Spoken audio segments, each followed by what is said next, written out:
So mu one हमेशा zero के equal क्यों होता है, ये हम इस वीडियो में डिस्कस करेंगे। अगर आपको कोई क्वेश्चन गिवन है, उसका हम म्यू वन कैलकुलेट करते हैं, तो वो आपको ऑल्दो सॉल्व करोगे तो भी आपको वो ज़ीरो के इक्वल ही मिलेगा। पर इसके पीछे का रीज़न समझ लेते हैं। मैं ये मानकर चल रही हूँ कि मोमेंट आपकी जो डेफिनेशन है वो आपको अच्छे से क्लियर है। तो 3 तरह के मोमेंट आपने पढ़े होंगे। First is arbitrary, then second is raw moment and third is central moment. So इसमें हम एज्यूम्ड मीन लेकर चलते हैं, रॉ में हम एज्यूम्ड मीन की वैल्यू ज़ीरो लेकर चलते हैं, और सेंट्रल के केस में हम एज्यूम्ड मीन की वैल्यू एक्चुअल जो हमारा मीन है वो कंसिडर करके चलते हैं। तो इसका जो फॉर्मूला होता है that is summation x minus x bar divided by n. अब हम इसे ज़रा सॉल्व करते हैं। ये हमारी वैल्यू हो गई म्यू वन की, ठीक है। जो जनरल फार्मूला होता है उसमें पावर आर लगी हुई होती है, तो क्योंकि हम म्यू वन कैलकुलेट कर रहे हैं तो आर की वैल्यू भी हम वन रखेंगे, तो ये हो जाएगा फार्मूला। अब आप समेशन को सॉल्व करेंगे तो ये हो जाएगा summation x, I mean summation को हम इन दोनों पे अप्लाई करते हैं, तो ये हो जाएगा summation x by n minus x bar, यहाँ पर भी समेशन अप्लाई हो जाएगा by n. Now we know that ये जो एक्स बार है विच इज़ एक्चुअल मीन, ये हमारा समेशन के बाहर आ सकता है क्योंकि ये कांस्टेंट वैल्यू है, और ये हमारा एक्चुअल मीन का ही फॉर्मूला होता है। सो x bar minus x bar summation, क्योंकि हमने एक्स बार को समेशन के बाहर कर दिया है, so it will be one by n. Now we know that ये जो समेशन है वो कहाँ से कहाँ तक रन कर रहा है, इसकी value r is equals to one से लेकर एन तक रन कर रही है। यहाँ पर एन जो है वो हमारे नंबर ऑफ़ आइटम्स है, मतलब आपको जो भी डेटा गिवन होगा, और ये फॉर्मूला जो है आपका इंडिविजुअल सीरीज़ के लिए है। सो समेशन वन की वैल्यू क्या होगी, this is equals to N.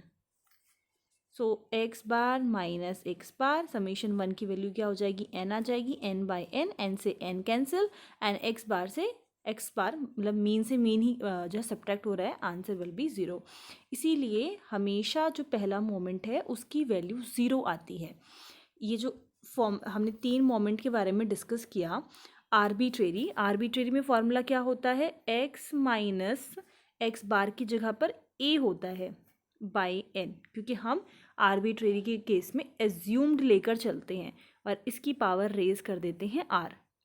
Please note यहाँ पर जो आर है, अगर आप म्यू वन कैलकुलेट कर रहे हो तो आर की वैल्यू वन हो जाएगी, आप म्यू टू कैलकुलेट कर रहे हो तो आर की वैल्यू टू हो जाएगी, म्यू थ्री के केस में आर की वैल्यू थ्री हो जाएगी, एंड सो ऑन। जब हम रॉ की बात करते हैं तो इसी सेम फॉर्मूले में आप ए की वैल्यू को ज़ीरो पुट करोगे तो ये फॉर्मूला क्या हो जाएगा, एक्स और इसकी पावर यहाँ पर हो जाएगी आर बाई एन। थर्ड के केस में इसी सेम फॉर्मूले में आप एज्यूम्ड मीन ए की जगह पर एक्स बार पुट करोगे तो ये फॉर्मूला हो जाएगा। इसीलिए मैंने यहाँ पर इसको यूज़ किया हुआ है जहाँ पर आर की वैल्यू को वन पुट किया है, क्योंकि हम बात कर रहे हैं म्यू वन की।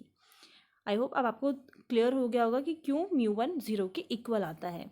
मैं आपको नोटेशंस भी बता देती हूँ सो दैट आपको कोई कन्फ्यूजन ना हो। आर्बिट्रेरी के केस में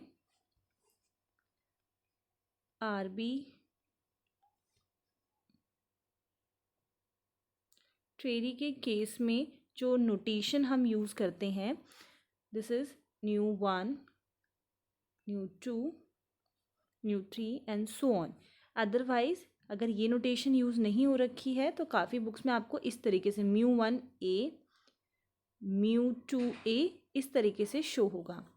नेक्स्ट इज़ अगर रॉ की बात करें जहाँ पर एज्यूम्ड मीन ज़ीरो के इक्वल होता है, यहाँ पर नोटेशन हम यूज़ करते हैं mu one, mu two, mu three and so on. Last case जो सेंट्रल की हम बात कर रहे थे, जिस केस में एज्यूम्ड मीन हम एक्चुअल जो मीन होता है वो मानकर चलते हैं, तो इसमें हम ये dash mu one dash, mu two dash, mu three dash. Central के केस में हम यूज़ करते हैं mu one, mu two, mu three, mu four and so on.